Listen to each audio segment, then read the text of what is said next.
Well, hello, good evening, and welcome to episode 65 of Humanity versus Insanity, the Crane Report. Now, in the last episode, which went out about 10 days ago, I had Brian Gerrish with me, and we started our conversation discussing the charade that surrounds the forthcoming EU referendum. Of course, we have the match of the century, the two Bullingdon boys, Boris Basher Johnson versus Dave Toffboy Cameron. Two wings of the same bird.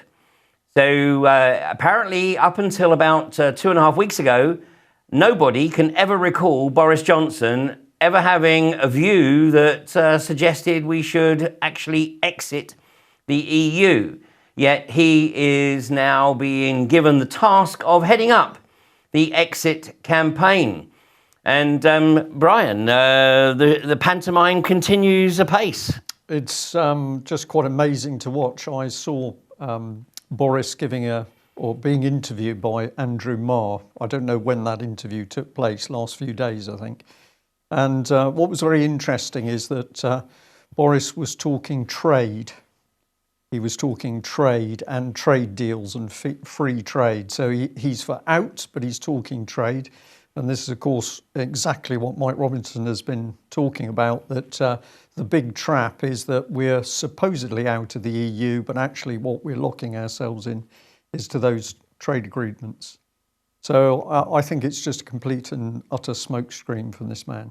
Well, it is. I think that we're going to come, obviously, around to our ultimate prognosis towards the end of the programme.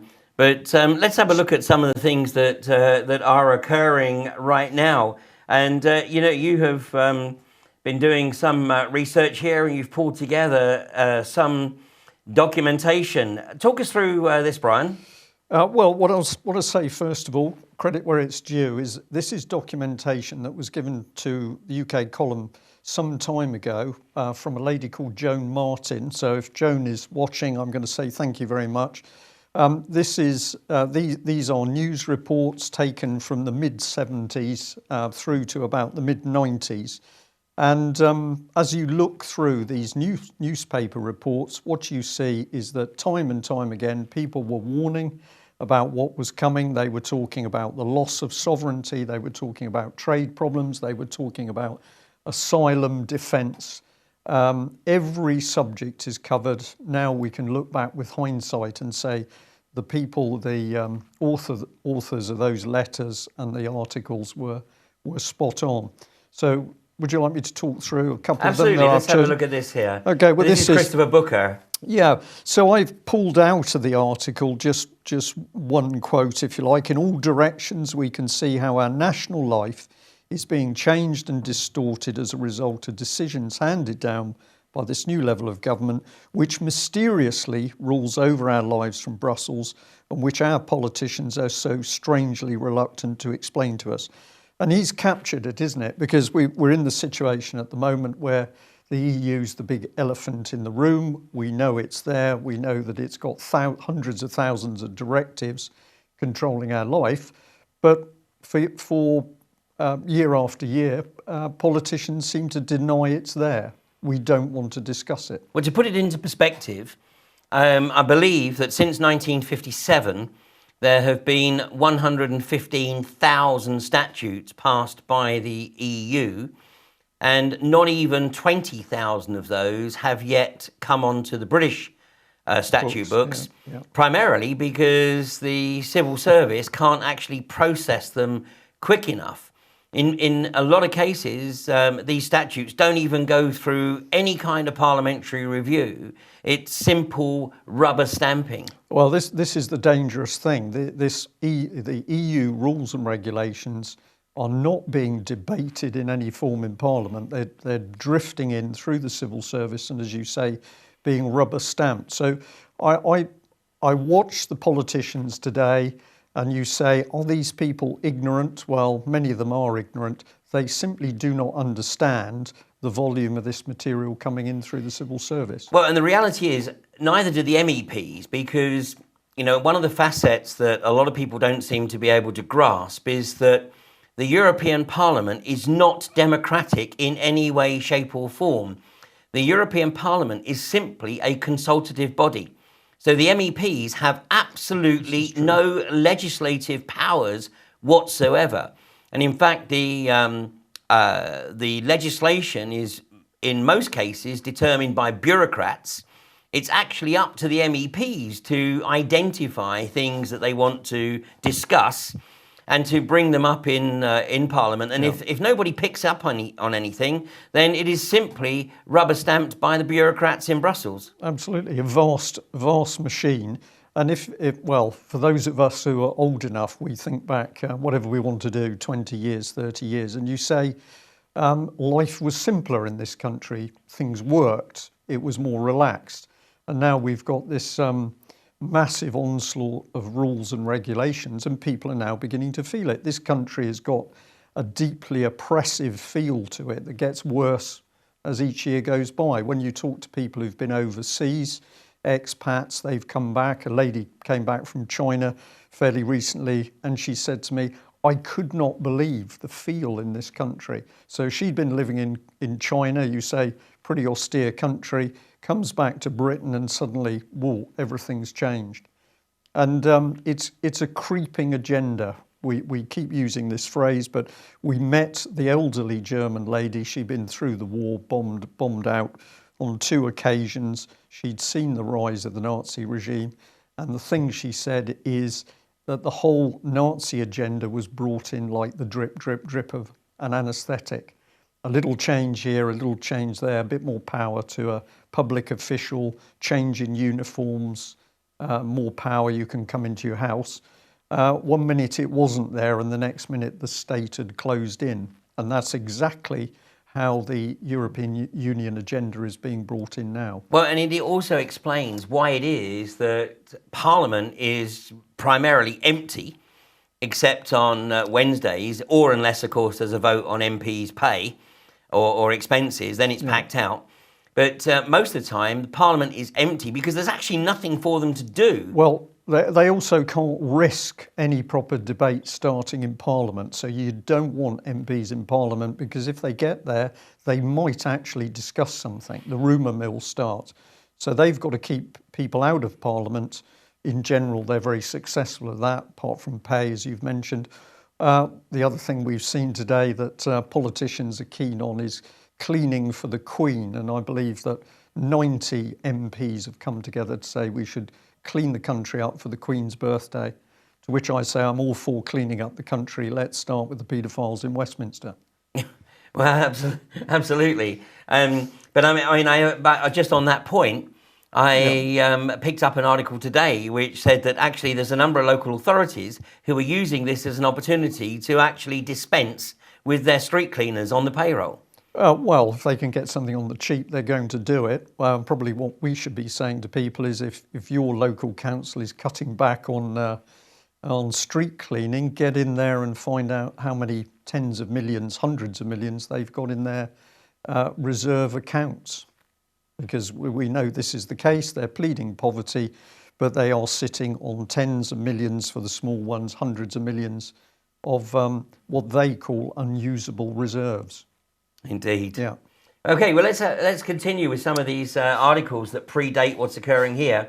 This is from August 2007. Well, I mean, again, the headline says it, doesn't it? EU taking over. The 227-page treaty is almost exactly the same as the old constitution.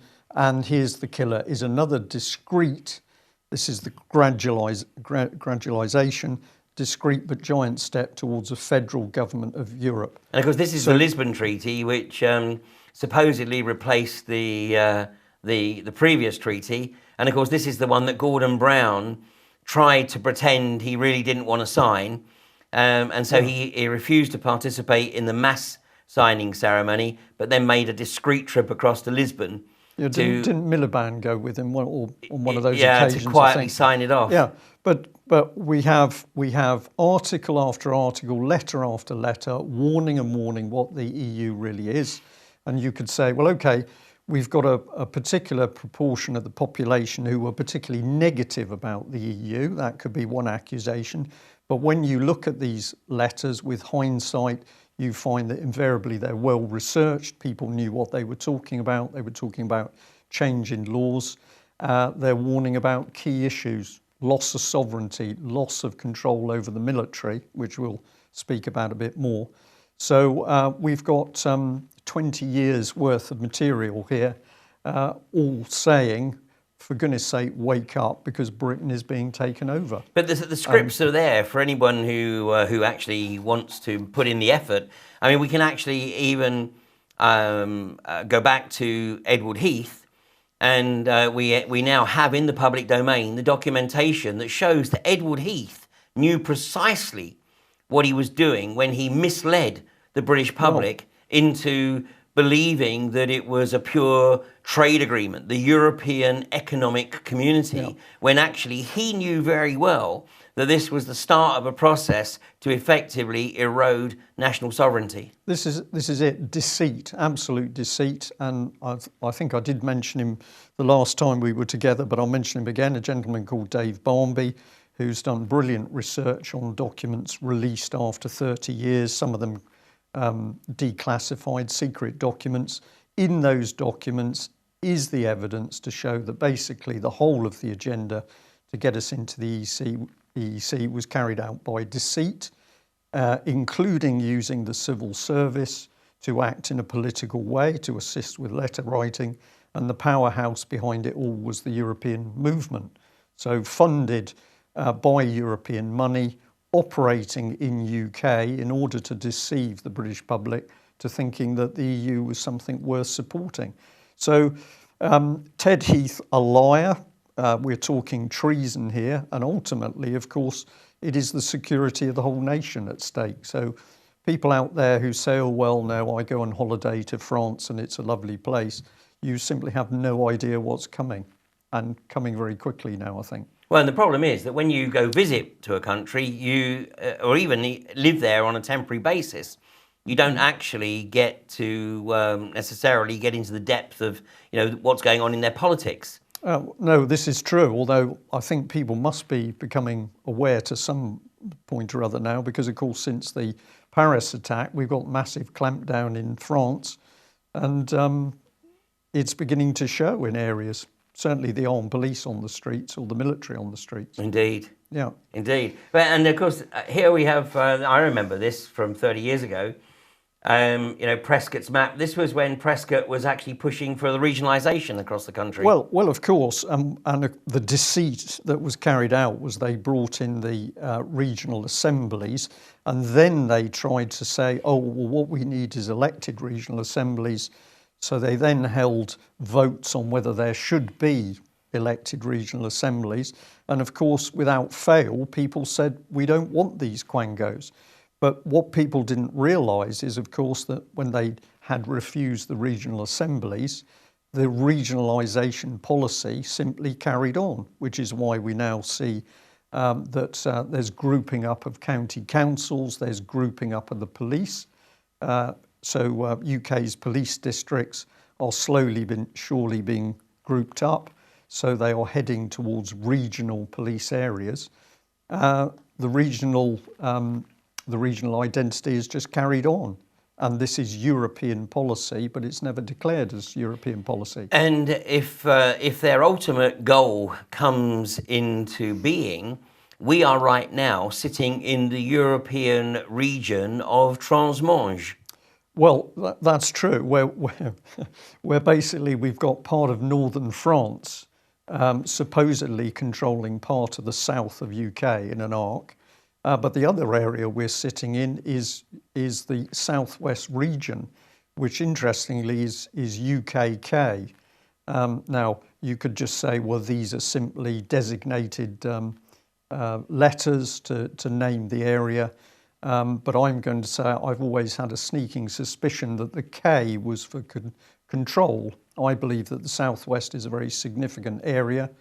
And as one senior military man said to me, if I was going to invade UK, I would certainly be happy to have my army in the southwest, because nobody was going to get behind me. And no doubt there are a few people twitching and thinking, well, what Brian Gerrish is saying at the moment is a bit extreme, to which I say to the audience tonight, perhaps you'd like to tell me why we've got the French army in the old RAF St Morgan airfield in Cornwall. Why are they there? What are they doing? Who gave them permission? And what are their future plans? Which actually leads on perfectly to this next slide. Here, Britain has to give up sovereignty, say the French. And of course, this really is spelling it out in words of one syllable. As it says, he let the cat out of the bag. This is actually Villepin. And in his statement, he was basically stating that the European federal agenda was in full flow. And I can remember attending a meeting in 1990 in Brussels. Yeah. And the meeting was conducted in French, and my French wasn't that great. But what I actually understood from that meeting was the vitriol that was being directed against the British, because the British refused to toe the line on pretty much everything that Brussels wanted to do. And that the attitude in Brussels was that basically Britain was the one who was slowing down the federal agenda. Which is true. Of course. We absolutely have slowed it down to the extent, of course, that they absolutely want to flatten us now. We are so dangerous as a nation because despite everything that they've done over the last, whatever it is, 40 years, we will not lie down and roll over and die. So these people are becoming increasingly anxious.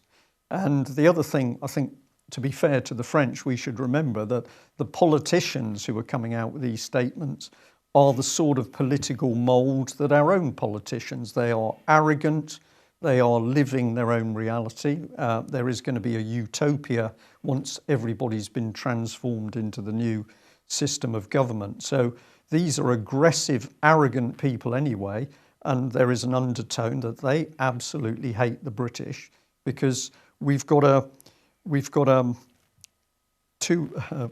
several hundred-year history of simply not being aligned to the Europeans.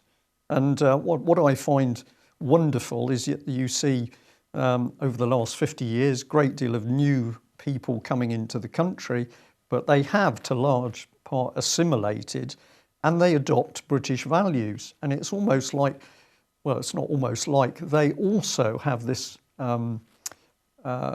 doubt as to what the European system is. It's a sort of inner feeling there's something wrong, and they're absolutely right. Well, they are absolutely right. And of course, not least is the fact that common law will eventually, if the European federalists get their way, common law will disappear, and the UK will be engulfed into Napoleonic law. And what does that mean? So that the audience knows, it means that you're going to be in a court, you're going to be judged by an appointed judge. You're not going to be in front of there'll be no jury. No jury. But the fundamental difference is that whereas under British and fundamentally common law, you are innocent of anything that you are accused of until you are proven to be guilty. Under Napoleonic law, you are guilty of anything that you are accused of until you have proved yourself innocent. Yeah, which is a satanic inversion in my view. This is really dangerous stuff. And isn't it interesting that when the new UK Supreme Court was formed, the judges had the little red flashes up on their collars. I don't know whether you're aware of that. And of course, those flashes were the same red flashes that the Nazi judges had. So we can say this is some coincidence, but I think slowly but surely we are seeing a deeply unpleasant regime rebuilding itself. Indeed. And we look on here, Europe, the great betrayal, how for 40 years the British public has been lied to. And this, we think is Simon Heffer. No, it is Simon Heffer, but it's the date. The last column is 1991, so I believe that this article will have been written there. Unfortunately, it's not on the thing, but the man is spot on because he's going to each political generation and saying these people lied to us, they betrayed us, they deceived us. And of course, it's a chronology of deceit. This cannot be false because you follow it through all of the elections. It doesn't matter what political party gets in, the deceit and the betrayal goes on. It might actually be later than 91 because in this graphic we got Tony Blair. We've got Blair, haven't we? Yes, of course. So it quite possible it may actually be post 97 because that's quite a young picture of Tony Blair there. It could be half of a double-page spread, of course. Yeah. So I'll take the hit on that, but with the text on that page, Simon Heffer is spot on in saying the parties, the parties change, but the agenda doesn't. Absolutely. As we've discussed before, it doesn't matter who gets into power. Basically, as we saw with Blair, he's even more right-wing than the Tories. And in fact, I think Blair actually is on record as stating that recently that he saw his role as continuing the reforms started by Margaret Thatcher. Well, I've always been fascinated by these little comments, Ian, because they drop them in and you think, oh, that's interesting. So for the press and the media, there's great competition between the parties. We can't agree with Conservatives, we can't agree with Labour. I think when they're in the back room having their gin and tonic, they are all boys of the same club, literally, and we can perhaps guess as to what the activity in the boys' club is. It's pure theatre, yeah. Yeah, pure theatre. Or pigs, basically. Yeah. So here on, they have this next article. The Constitution promises a series of EU laws covering everything from visas and border controls, or lack of, to procedures for granting asylum. Now, this is 13 years old. And we're seeing it. We're witnessing the effects, aren't we? So we've seen all of the changes come in. We've seen the open border policy, the free movement of people. And we've also got the likes of Mr. Sutherland in the background, who, of course, is openly saying that the EU should just have free migration of people so that we can get rid of nation states. This is 2003. We're now living the mayhem as a result of these European policies. I'll just come back to Mr. Marr, who was interviewing Nigel Farage, and Marr was saying, well, we still couldn't control our borders. And to be fair to Nigel Farage, and I don't always agree with him by any means, he was saying, well, why can't we control our borders? And Andrew Marr was saying, well, because we can't. And isn't it interesting? We're here as a powerful nation still, but for some reason we can't control our own borders. Has Andrew Marr been taken away for a common purpose course? Has he stopped thinking? Has he got no more common sense? It was a bizarre interview because it was as though he was desperate to make a point that didn't have any substance to it. Or has he actually had the facts of life read? Don't deviate from the script. Yeah, don't exactly. Well, keep promoting it. Possibly, but you just look at the mess we're in, and we've got General Breedlove, the American NATO general, saying that if you dare to say that there needs to be control of migration, you're a potential terrorist. Can I say on your programme, who the hell is this American general to dictate to us what's going on? You know, the same accusation could be thrown against us when we're pointing the finger at America, but trying to blame Russia in the first instance for causing the migration problem, what a joke that is, and then saying, well, if anybody in Britain says we're against it, you've got to be an extremist organisation. But it comes back again to the Coudenhove-Kalergi agenda, which we've discussed on previous episodes of Humanity versus Insanity, and it's really important that people actually do a little bit of research and look at the information that's in the public domain. Count Coudenhove-Kalergi, the Austrian count who wrote Pan-Europa in 1920. And this is the agenda to mongrelize Europe, to effectively eradicate nation states and to eradicate national cultures. Now, you know, I've lived in a number of different places around the world. And one of the things that I absolutely enjoy is embracing a local culture. I didn't quite embrace it in the Middle East. I mean, I didn't go as far as to wear the dish dasher. But I respected the culture, and I benefit from experiencing that culture. So to mongrelize is just an absurdity. Well, Ian, I can reinforce that, because the 21 years I spent in the Navy, what was interesting when I first joined, if I admit it, 1972. So you were talking to older people who'd been in the Navy then for 20 years. And of course, what did they talk about? They talked about travelling to overseas countries. They talked about the differences, the food, what you could buy. Some countries they'd enjoyed, some they haven't, but there was difference. And then I can say in my career, 21 years later, you were really starting to see this bland uniform creeping across countries. So you went all the way to Singapore, and all of a sudden you're amongst buildings with TVs and McDonald's. And is this what life's about? No. So this is a dangerous agenda. You say you're celebrating diversity. This is the common theme, isn't it? Celebrate diversity, but what they're actually doing is crushing diversity. Yeah, absolutely. Yeah, I lived in France twice, each time for a year.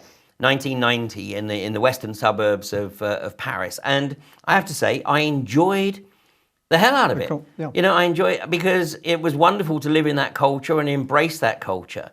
And you know, the fact that people didn't speak English, that was my problem, not theirs. But that was part of the fun. Exactly. That was absolutely part of the fun. I spent 2 years in Holland, and the difference in culture was great fun. There were some things okay, you thought better in the UK, but it was wonderful to explore the country, meet different people, go and get a takeaway, and the Chinese girl spoke Dutch and you could only manage a bit of Dutch. So you could have fun. That's what life is about, not the European Union, which says, and they're openly saying that we want to get rid of national identities and cultural identities. They don't want you to be able to say, even I'm living in England now, but I know my family are originally from India. I'm giving an example here. They don't want any bond between the person. They want a corporate drone. Yeah, literally a bland corporate drone. Shelf stacker. Yes. Who is not going to ask any questions and just about survives. That's what this regime wants. And that's why the government daren't talk about what the EU plan is really about. So go on. No, I was going to say, so in this series of letters and articles that I've got a whole stack of these. We couldn't put them all on, but people were warning and warning and warning as to what was coming. And you can see their frustration. We're going back 30 years ago. They were writing to the papers. They were writing to their MPs. Nothing happened. The juggernaut still carried on. And this is the deception of the European Union. And of course, part of this is also the destruction of industry. I mean, obviously, we've seen it in Ireland, where Ireland, everything has gone in this country, isn't it?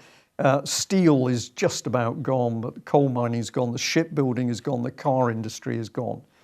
Our whole manufacturing, the fishing has gone. Well, we were going to call that up shortly, but okay, bring it up, Mike. Actually, there we are. So this is going back to 2003. And what are they describing? Well, they've picked Cornwall here, but they're saying that the fishing fleet smashed to pieces, literally boats cut up with chainsaws on the beach or set on fire in order that Britain had to adhere to the EU fishing quotas. And it wasn't just the boats that went, because when the boats went, of course, the communities went. And go down to New Lynn, for example, and there's just not the environment there was. Now, my particular annoyance with this policy is while a lot of this was going on, I was still in the Navy and I was driving one of the fishery protection vessels around. We were boarding particularly French and Dutch fishing boats, brand new, absolutely brand new, state of the art, all paid for with European money, whilst our own boats were being cut up and burnt on the beach. And it was an outrage. And I've said at public talks before, it was one of the things that led me to leave the Navy, because I knew what we were doing was wrong. And on that note, I now have to watch senior British military officers collaborating with the French in particular in order to bring in a European military structure by the back door.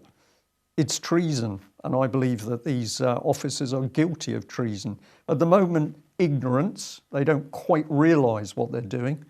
So maybe that's misprision of treason, but I think in the near future we should be pointing the finger at people and accusing them of treason. Well, and I mean, I remember discussing about 9 or 10 years ago that the ground was being set for the EU army with the disbanding of the British infantry regiments. So whereas many of these regiments had, a 200-300 year history, they were being disbanded and all pulled into the rifles. Yeah. So, and this was the first stage into integration with the EU military. Well, this is why you have to get rid of the nation state, because if you have an army, and it doesn't matter where they come from, they could be Russian or German, but if the people know each other in the regiments, battalions, whatever it is, then they're going to fight better because they're going to fight for their friends and buddies and people they know. But the downside of that is that if there is insurrection within the EU, then what they will do is not bring British troops onto the streets. It will be European troops, i.e. people who have absolutely no affinity with the local population. Well, that's absolutely true, and this is also going to be the case with the police. But we now know from sources at the Westminster end that there's been a deliberate, the policy of cuts of the army has been deliberate because the British army was too strong. It had to be reduced so that it could be properly integrated into the European system. And that is exactly the same with the Navy, why you've seen cuts after cuts, because they had a balancing mechanism and Britain was too strong to bring in. We would have been dominating. So you had to cut and cut and cut. And now we're down to pathetic force levels. Now the whole of the EU military can be put together. We reported some of it on the news today. Of course, the piracy operations, Somalia and out in the Gulf region, you've now got an European naval force operating under the EU flag. And they've recently announced that we're going to have NATO operating under contract to the European Union to go into the Aegean, supposedly to deal with the immigration. It's nothing. For NATO, I mean, that's a euphemism for Blackwater. Well, it is, but the bit we probably should just focus on is that you've now got this instant inversion. NATO has done all of its job in protecting Europe. We could debate that a bit deeper, but we'll just say it's been NATO. The great lie is the European Union has kept peace in Europe. Absolutely not. It's been NATO. Now, very quickly, we're seeing it flipped over so that the European Union is in control of NATO units. And this of course, is extremely dangerous. But I take your point that if we're talking NATO, increasingly we're talking black ops units. Who are they working for? The corporations. It's a private. They're not working for governments. No, it's a private militia. Yeah. Now, in the last 10 minutes of the show, Brian, what I'd like to do is actually bring in a subject that I believe you've already touched on earlier today in UK Column News. Unfortunately. And this we touched on it last week with this move towards people who are arrested in peaceful protests, and when they're released, being given a booklet on emotional health. Yeah. So the inference being is that if you, for whatever reason, feel it appropriate to challenge the government's orthodoxy, to challenge their agenda, then you might actually be mentally ill. Well, this is the old system, isn't it? In the Soviet Union, if you disagreed with the government policy, you were mentally ill, you needed re-educating. So that was either a work camp or a mental institution. Exactly the same things happened in China, East Germany. We are now just absorbing the same system. Well, it's interesting. I mean, this is again from a few years ago. Paxman likens working at BBC to Stalin's Russia. And and we know this. I mean, this is even with David Bellamy. David Bellamy refusing to front the British government's campaign on anthropogenic global warming because he had a different opinion, and his BBC career was cut. Was gone. So a man who'd had a 30+ year career with the BBC, it was literally cut from the screens because he refused to toe the party line. Well, BBC operating as a dictatorship, of course, you can't afford to have wild cards in it. They've got to go. But on the cuttings that were on screen, we had a wonderful contrast, and here we are. Sorry, there we go. We've got Paxman Likens working at the BBC to Stalin's Russia. And then on the other side, we got BBC helps to sex up the EU election. And what that article is saying that the BBC was deliberately used within meetings in Brussels in order to decide how the EU could be given greater prominence in media reporting in the UK. So BBC, pretty disgusting organisation. And of course, if you start to delve into where it came from and what it's really been doing, it's been a huge propaganda machine, certainly since, during World War II and since World War II. Absolutely. And so following on from the observation about the people that are arrested participating in peacefully protest, being handed books on emotional health, and now we got this document from the Department of Health, the Prime Minister's Challenge on Dementia 2020. Well, we put out a tweet about a week ago because we'd been given information to say that there was now a government agenda to increase dementia diagnosis to reach 2 million by 2050. Now, this is fascinating. It's not saying we got a problem and we think it will reach. The instructions were that within National Health Service districts, they were to increase the numbers of people being diagnosed because it was going to it would then reach 2 million by 2050. So you say, well, this is very interesting. What are they doing? Well, what I think they're doing is they are actually diagnosing those people because you want to get rid of a generation. And of course, people who are diagnosed with dementia, prime target to have their property stolen from them. And if, if we can just move on to the next one. This one we found today, and we sort of nearly fell off our perches. The global. Yeah, I'm not sure what's top left. Something's crept in there. Don't worry about the two figures top left. But basically what this is saying is that there's now a global dementia committee, and they are committed, which came out of G8, so that gives you a warm feeling, but there's a global dementia committee, and they are going to look at innovative means in order to develop new drugs in order to help people with dementia and to commercialise the whole process. So this is from 2013. So actually this is an agenda that's been out there for at least 2 years. Exactly, which is why the document from Cameron that we've just seen on screen, that's obviously where this agenda came from. It came through G8 and then it is brought in as a British government agenda. Cameron tries to make it his agenda, but it's not. It's a world government agenda.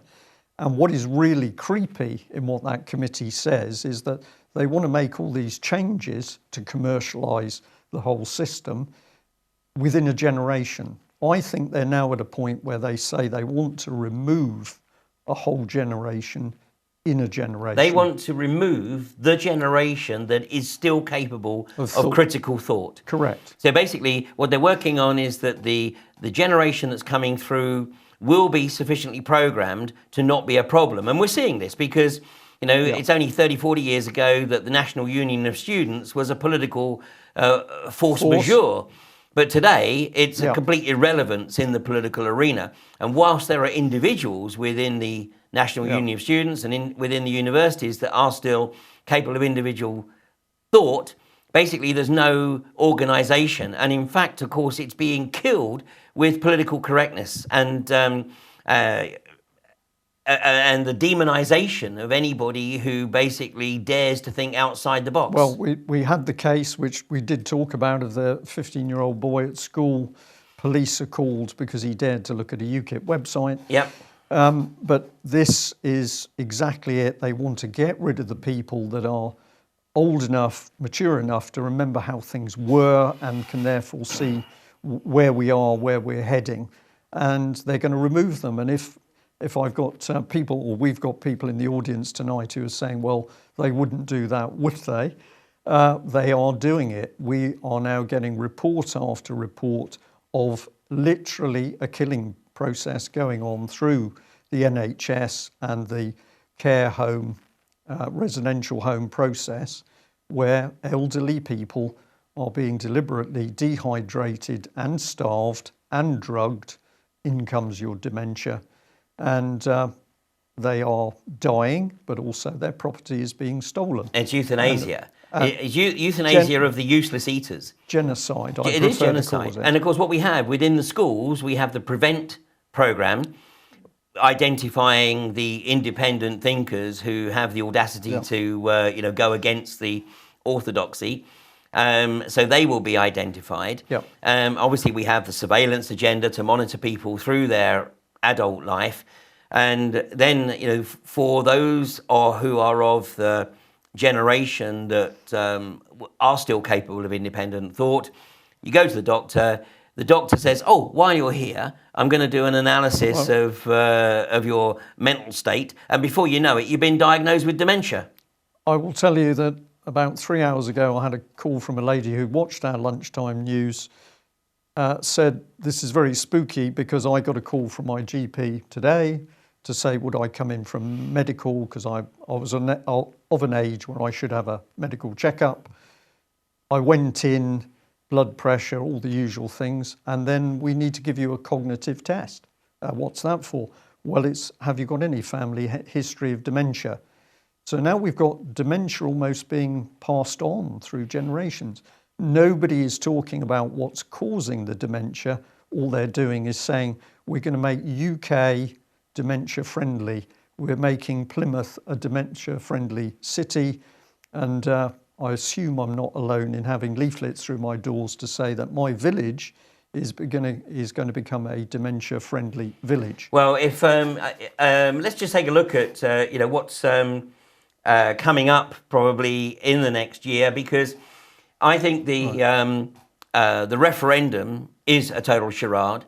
I'm going to put forward my conjecture. We've got the last couple of minutes, and I'll develop this further next week.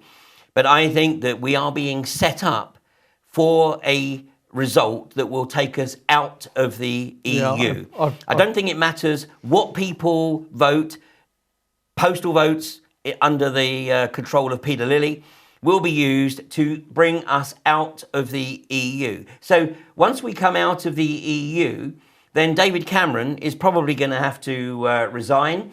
And we're looking at a situation, I think, whereby early next year, oh my goodness me, the dementia's kicked in. I've got that the wrong way round. Boris Johnson and Donald Trump. No. Oh no, Boris Trump, Donald Johnson. Maybe it should be Boris. Yes. Dementia. I need to go and get. I need to go get some treatment. But we've seen the Illuminati cards, and these from 1991. Would you believe? 1991, and I think there's going to be a massive backlash in the US, certainly against Hillary, and we're going to see President Trump, and it's literally going to be the twins. I mean, it's going to be Tweedledum and Tweedledee, and these guys in their roles are going to be used to force TTIP into play. Yeah. And so when we are pulled out of the EU, what my prognosis is that Britain is effectively going to be destroyed, and we're going to be dragged down where a significant proportion of the country, if it's not already, are on their knees. And within 5 to 10 years, there will be another referendum. And what they'll try and do is set up a situation where the population of the UK is begging to get back into the EU. And when that happens 5-10 years down the road, it'll be on the basis of, okay, you can come back in, but only on the basis that you give up all vestiges of national sovereignty? Well, I certainly agree the destruction of the country, because that's going on at a pace. And I could also agree that there's a vote which takes us out. Everybody relaxes. This is the danger, because we don't need people to relax. We need the vote out, and then we need people to wake up as to what is still embedded in the country. This is the point. The European Union isn't the other side of the channel. It is embedded in the grain of this country. And until we root out the people and the mechanisms which control it, the danger is still there. And that second vote, if you were right, could be forced. But I think that that they have not succeeded in dumbing this country fully down as far as they'd like. We are still a nuisance. What they want to do is trash the country and throw us on the sidelines. That's what I think is the agenda. And I hear a lot of people, particularly in the anti-fracking community, say, the only reason that we're holding the unconventional gas industry at bay is because of the European Convention on Human Rights or because of European environmental legislation. Well, let's understand, what that really is saying. What that's really saying is that we don't have the capability to manage our own country, to manage our own political arena, and therefore we are prepared to abdicate all responsibility and hand it over to the EU, which is a proven totalitarian regime. And if anybody is still of the opinion that the EU is a benign political system, then all I can say is you're not paying attention. Can we also add that if you describe it, we could call it a communitarian system, but it's fascistic, isn't it? It's fascism because the corporate entity is there driving it. So when you say we come out, but all these trade agreements are in force, that is the corporate hand. It's fascism is what we're actually looking at. And let's understand that fascism is simply corporatism. It is a total political domination by the corporations. And that's exactly what the Transatlantic Trade and Investment Partnership is all about. And of course, the other side of the world, it's the Trans-Pacific Partnership. And then we have the CETA, which is the Canadian and European Trade Partnership. And in every case, these partnerships give sovereignty to the corporations, totally eradicating and usurping all national sovereignty. So over the next few weeks, because this referendum is not too far away, I don't think it really matters how we vote. I think the intention is to bring us out. But once we're out, then the onus is on the British people to engage in the process and take back the country from those who have worked for the last 65 years to give it away. Yeah, and we've got to identify the people, and we've got to use the right language. We are talking about criminal behaviour. We're talking about conspiracy as a criminal offence. We're talking about treason. So we need to be linking the names. Has David Cameron committed treason? In my opinion, absolutely yes. Blair is the same. Gordon Brown's the same. It's no good saying, well, they've been a bit naughty. We've got to use the real language. And I think we've got to start calling for the penalty. I mean, Blair, on a world scale, is a war criminal. He still hasn't been brought into court. Why not?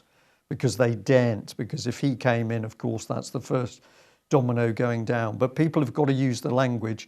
And there are many people who are still scared of using the right language with these people. You've got to be talking about the politicians being criminals, because that's what they are. When you use the right language, you're knocking down the political correct barrier. Political correctness is designed to stop you speaking out and speaking the truth. So we have to overturn it and use the right words. And when you do it, you start to see some of these people utterly crumble, because they can't take the exposure, they can't take the criticism. Absolutely. Brian, we're seriously out of time. Sorry. It's okay. Well, next week, we're going to be taking a look at the pantomime north of the border in Scotland, where the Scottish people are being set up to hand power to the SNP. The one-party state is literally just a few weeks away from north of the border. and the one-party state will be doing everything they possibly can to maintain a campaign to keep Scotland in the EU, thus potentially trying to create even more division between the Scottish people and the people of the rest of the country. This is a serious pantomime, but the only reason that the politicians have it their way is because we, the collective we, abdicate and we don't participate. They don't want us to participate.